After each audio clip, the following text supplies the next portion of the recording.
Hello, everyone. I'm Matt Clark, research analyst for Money Markets, and joining me as he does, well, he didn't last week because he's had to take the week off. I really don't know why we allowed him to do that. But joining me back again is Green Zone Fortunes co-editor Charles Sizemore, and it is time for another episode of Investing with Charles. Charles, welcome. Hope you were well rested after your week-long hiatus, and you're back ready for me to just hammer you with questions about the market. Yes, I am. Let's do it. Today, I want to focus on something that we've seen it before, and there's a lot of talk that it's going to happen again, but we don't really know. And that is a bear market in the stock market. And this is basically a bear market. Everyone has definitions, but basically there's a difference between a correction and a bear market. A correction is a very short term dip followed by a rise. Then you have a bear market, which is when an index falls below 10%, drops 10% over an extended period of time. 20, actually. Well, yeah, 20%. Sorry, it is 20%. If we're going to be like hyper technical, correction is 10. An official correction is a 10% decline from recent highs. An official bear market is a 20% decline from recent highs. Correct. And if we look now, I'll pull up a chart here first, and this is the S&P 500's total return year to date, just in 2022. And we're going to use the S&P 500 as kind of the benchmark here. You can get into the Nasdaq, you can get into the Dow, or even different indices within the Dow, the Nasdaq, and the S&P. But we're just going to focus on the S&P 500 for ease purposes today. Right now, year to date, the S&P 500 dropped as low as around 12% back in March. But right now, total returns to date, the S&P 500 is only down 5.5%. So we're only halfway to even correction territory. We're not really close to a bear market at that 20% threshold. So we're not there. We're seeing some bouncing back and forth of the S&P, ups and downs. In fact, on Tuesday, new inflation numbers came out. The S&P 500 actually started to move forward, which is kind of an interesting take. It almost kind of makes you wonder if things are kind of priced in for inflation moving forward. So you remember opposite day from school when I do. Sometimes the market just feels like opposite day, you know? I do. And Tuesday was kind of one of those days, at least in the morning session, where the highest inflation in 40 years at 8.5%.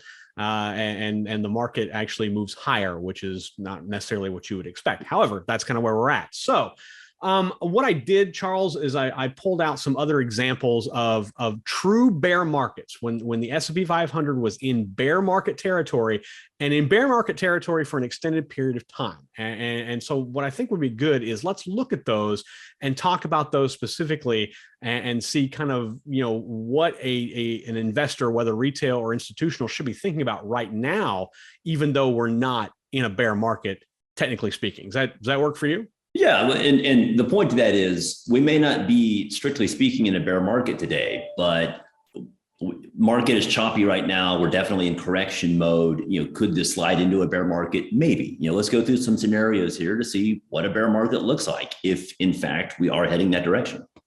Let's start with the most recent bear market that we've seen, and that was back in 2020 during the Corona crash. Things started up, and then COVID ticked up. We started seeing lockdowns. Initially, reports were in December, January out of China, but then we started seeing it hit the United States in February and March, and then the market just decided it was time for a break. And so starting in about right around March 1st, actually, the S&P 500 started moving into negative territory. And when it was all said and done, we saw by around the 22nd or 23rd, the total returns from February 2nd to the 22nd of March were down around about 30. The S&P was down about 30%. So that is just the blink of an eye. Yeah, that was a very interesting bear market. It really, you started getting those winds of it coming in February when they started locking down parts of Europe. Silly us in America, we're like, oh, that's interesting. Italy's on lockdown, huh? Well, what's for lunch? It never occurred to us that the same would be happening on our own shores very, very quickly after.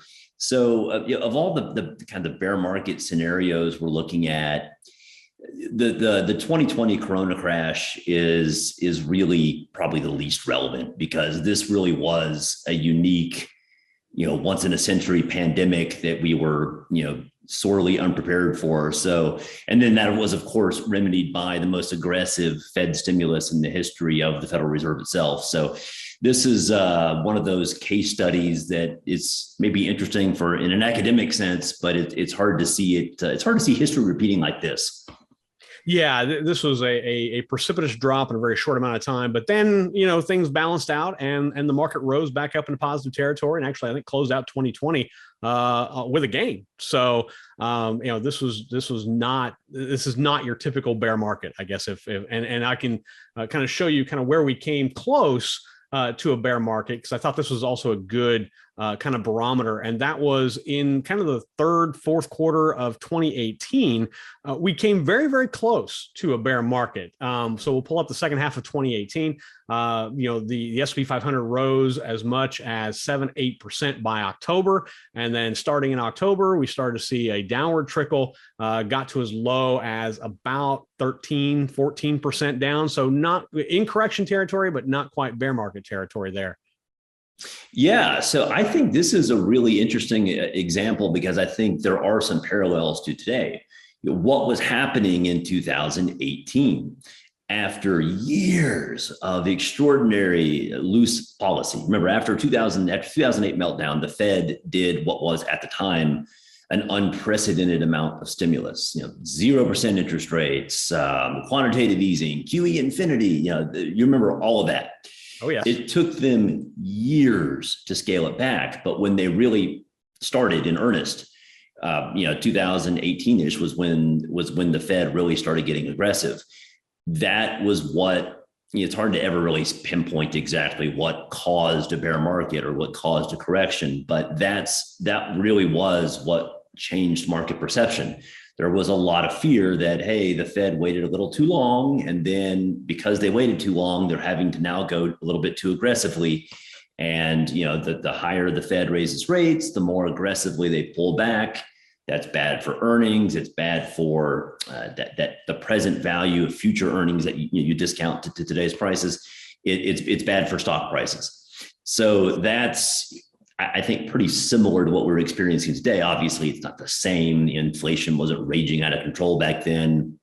We weren't coming off of the coronavirus. It's not the same, but I think it's similar in the sense that we are, today looking at a period where we're going from extremely loose monetary policy to something a little bit closer to normal. I wouldn't say tight. The Fed is by no stretch of the imagination pursuing a tight monetary policy, but it's certainly a lot less loose.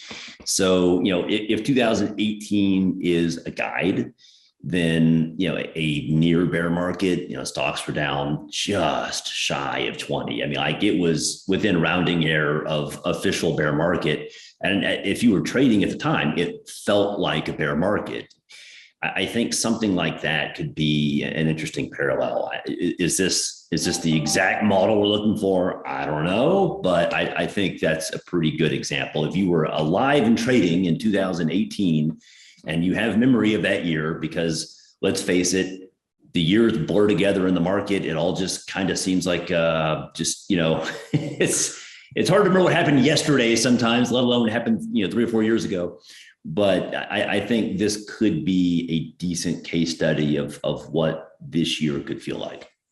Now, to go back even further, this would be, the first true prolonged bear market that the market has seen. And this is during the great financial crisis, 2007 and 2009. Things started out okay, but then you had the mortgage issues, you had the housing bubble, you had all sorts of things that just kind of came one thing after another, and it really snowballed. The S&P 500 dropped as low as around 55% in total return. Well, it snowballed, culminating in the disintegration of Wall Street. You had Bear Stearns fail, you had Lehman Brothers fail, you had AIG fail, you had major financial institutions falling like dominoes. That was I was in the business at that time, and it was a very scary time not even just to have money in the market. It was a scary time to have money in the bank because you thought the banks might fail. At that point, having dollar bills in mason jars in your backyard actually didn't seem crazy. Yeah. And you can see here by, just looking over this 2-year time period that, the market kind of recovered a little bit into the spring of 2008. But then, I imagine this is when we're starting to see more and more, banks falling and even more being dug into the housing crisis. Then we just see a precipitous drop in October. Oh, yeah. The spring drop was bear failing. And then when it really just, was that Bear failing, or was it some hedge funds owned by Bear Stearns? I think it was hedge funds owned by Bear. That's what it was. When it really got nasty, when, it looked like, basically we have just created a black hole cosmic singularity here that's sucking in all financial life. That was when Lehman Brothers failed in the fall. And that's when that was disastrous. That was the disaster. That was, oh boy, who's next? That was a 17%. That was a 17% drop in a matter of days. Yep. Into October, and it took a long time to recover, to break out of that. So if you're really looking at what a bear market looks like traditionally, one is not like the other, but this was probably one the most memorable and one of the longest. So this bear market was reminiscent to me of a similar bear market approximately a century before. There was a big banking scare, big string of bank failures on Wall Street in the early 1900s. Funny how it happened almost exactly a century later. But this, again, this is a good academic case study, but I don't think that we have to worry about a bear market that specifically looks like this one. There's always going to be some new factor, but what caused this one was the collapse of the banking system. Well, the Federal Reserve has basically made it clear that no bank will ever be allowed to fail ever again in the history of America. There will always be, a very generous Fed chairman there with hands out, to make sure the banks don't fail. So this one, while interesting, I don't see it as being super relevant to today. However, the next bear market we're going to discuss is a different story. Yeah, this one was from 2000 to 2003, roughly from May of 2000 to April of 2003. And here we saw something very similar. We saw stocks kind of prop themselves up a little bit in the positive territory and then straight down. And it wasn't necessarily a straight line down. There was a little bit of a bump up in, it looks like February of 01, then again, maybe in June of 01, and then a straight drop in October. And then at the end of the day, markets dropped as low as 45%, give or take, from start from its peak to its valley.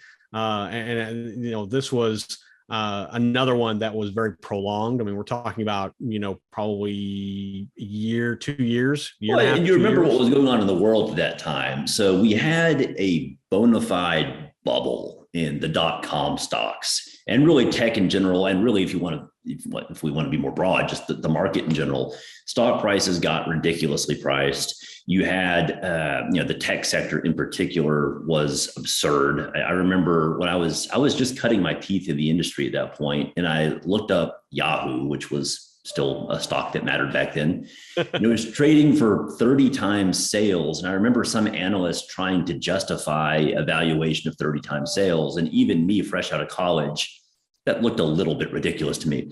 But wait, what happened in 2000? The bubble finally burst. The tech stocks became unsustainably high. The business models were really exposed for being ridiculous. You started seeing earnings misses, and you started seeing, the game was up. People realized, okay, this is ridiculous. It's time to sell out and move on. And that's exactly what happened. Well, so you started seeing, big tech sell off. Blue chips actually kind of held up for a while. Like the non-tech stocks didn't immediately suffer. What then happened, of course, is in September 2001, we had the September 11th attacks, and then that caused a whole nother wave of bear market to follow, because, oh boy, that was, that shattered confidence. What's happening next? Are we going to war? Are we being attacked? Is someone going to nuke it? What's happening? And so that created that whole, that massive, nasty second leg. So I think this is interesting and relevant to today for a couple of reasons. One, we are very obviously in a bubble economy right now. Everything is expensive. Stocks, bonds, housing, you look at whatever, cryptocurrency, there's just a bubble in everything. And it's a similar mentality as that early 2000, late 90s, early 2000s period, where you saw irrational, crazy pricing and just degenerate gambling in the market. And what also happened, today we have the situation in Ukraine. It is scary. There's always this risk that this blows up into nuclear war with Russia, whatever. This could slide and get worse. Well, that's roughly analogous to the post September 11th world, where we didn't really know what domino was going to fall next, right?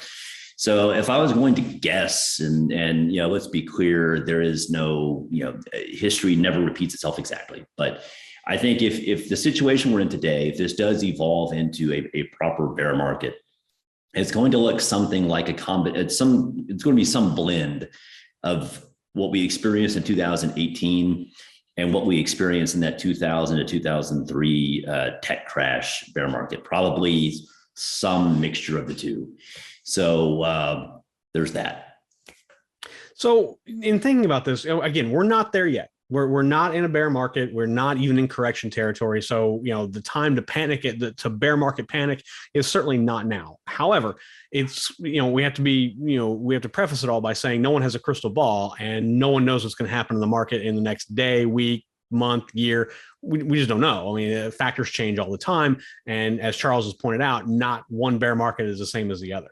And they are all precipitated by different reasons. And if we do happen to find ourselves in a bear market this year or even into next, it's going to be for different reasons than what we've seen over the previous 4 examples that we've just shown you. However, one point to make on this, though, is bear markets, they're going to happen, whether it happens this year, whether it happens next year, whether it happens 10 years from now. We'll eventually have a bear market. It's not the end of the world. A lot of people make a lot of money in bear markets. Warren Buffett made out like a bandit in the 2008, 2009 bear market. He made out like gangbusters. And if you take a more tactical, first off, if you go into it with a little cash on hand, if you're also being more tactical in nature, if you're for more short term in nature, you can actually make really good money in a bear. It's really nothing to be afraid of. And that leads me into the question that I have here for you to kind of follow up and tie a nice bow on all this is that, we're not there. We may be, we don't know. What's the best approach for the smart investor, going into what could be or may not be a bear market or correction for the market? Yeah. So, the best advice is don't put all of your eggs in a long only basket here. By all means, if you have some stocks that you just hold forever, you're collecting dividends, whatever, fine. You don't have to necessarily touch those. But make sure you keep at least part of your portfolio in shorter term strategies, something that may be a couple days to a couple weeks in nature. As we see in all these charts we've looked at, nothing goes straight down. There's always there's always bear market rallies that can be, it could be quite profitable. So my advice is don't really fear the bear, just embrace it and be willing to be a bit more short term. And another key here is that, if you have a strategy, if you have a rationale, it is very important to maintain that rationale and that strategy. Don't augment it just because the market moves one way or the other. If you have a strategy, if you buy in and you have certain stop losses, or you sell out after a certain percentage of gains, maintain that strategy. Don't try to change it just because you see headlines that profess one thing or another. That said, if you don't have a strategy, it is very important to develop one. Would you agree? Absolutely. Absolutely. The worst thing that could happen to you is you've been buying stocks, you've been buying some funds, whatever. You don't really have a plan. And so when a bear market strikes, you don't know what to do because you didn't have a plan when you bought the stocks. You never had an exit strategy. So you really have to have that going in. If you know under what conditions you sell, the market sells off on you. Okay, well, I hit my stop loss. No big deal. I can get right back in next week if I want to. No problem. The benefit of a strategy is that you know how much you're willing to lose and you know how much you're willing to gain. And all you're waiting for is just the stocks to move in one direction or another. So you can limit your losses, you can maximize your gains. And if you don't have a strategy, that's okay. Totally understandable. It's hard to sit down in front of a computer and just pound one out, but that's kind of where we help you. Adam, Charles, myself, and our entire team, we do have, a very, very easy strategy that you can latch onto that has produced, great gains over the years, and it works in both bear and bull markets. It's part of Green Zone Fortunes. I'm just shamelessly plugging this at this point, but that's okay because I think now we're in a mode to where if you don't have a strategy, it's very important to have one. And this is where Green Zone Fortunes comes in. We work hard, we do the homework for you, we do our analysis. Structure. Yeah, and we give you that structure that you need to be confident going into down times in the market, and to be even more confident in up times in the market. And we've got it's a tried and tested and true strategy that works. We know it works because we put it to the test. We do it every day, and we'll put up a link here somewhere up on the video so you can find out more about getting into Green Zone Fortunes. Because I definitely think if you're not in a strategy, if you don't have a plan in place for dealing with the good and the bad, and especially if you don't have a plan that's nimble that can work in both good and bad, then I would definitely encourage you to at least check out what we do with Green Zone Fortunes and see if it might be of interest to you. But we'll put a link up top there and find out, so you can find out more. So Charles, closing up here, I'm not going to put you on the spot and kind of ask you a crystal ball question. That is, are we going to be in a bull market or a bear market? Because I think that's just silly. A lot of people ask that. Again, no one has a crystal ball. No one can know. But where do we go from here? So where do we go from here is simple. Well, it's not really simple, honestly, but what I expect is that the market will continue to be choppy for a while. It doesn't go straight down. It certainly doesn't go straight up. As we've seen this year, it looks like a sawtooth pattern. It'll be up wildly for a couple of weeks. It'll be down mostly for a few weeks. Where do we go from here? Well, we trade it. We stick to our rules. We enter a trade knowing when we're going to get out, and we stick to that. We look for opportunities, first off, where other people aren't looking, and we look for opportunities even in down times that are profitable, because there are those out there. Charles mentioned this in the beginning. There are ways to make money in a bear market. People have done it for years, for decades. People have made their living off of doing that for decades. And so that's part of what our Green Zone Fortunes methodology is that we find profits in whatever market conditions there are out there. So again, we'll put a link up top there so you can find out more. Charles, he is the co-editor of Green Zone Fortunes. Definitely appreciate you taking time to visit with us this week. Look forward to doing it again. If you do have a question or maybe you'd like to share your experience with some of the things that we've talked about, do so. You can email us feedback@moneymarkets.com. We'll flash that email address down below, or you can comment below here on our YouTube channel. Love to see that. If you ask us a question and we use it, we will hook you up with some very cool Money and Markets gear. So do that as well. We love to see what people have to say. We love to read your questions, read your comments. So don't hesitate, do so. If you're not subscribed to our YouTube channel, do so. Just hit that subscribe button, mash that notification bell, and you get notified each and every time we post up a new video. Also check out moneymarkets.com. It is your home for safe, sound, smart, simple, profitable investment information for your portfolio. Adam, Charles, myself, and our entire team, we work to give you that information 7 days a week. You can use our proprietary stock power rating system. You can plug in the ticker of any stock on there, and you can get our power rating system. You can find out what the overall score is, how we break it down by metrics. You can see stock charts. You can see any research and analysis we've done on individual stocks, and it's all there for you to use for free at moneyandmarkets.com. Again, he's Charles Sizemore. He is the co-editor of Green Zone Fortunes. I'm Matt Clark, research analyst for Money and Markets. Until next time, everyone, safe trading.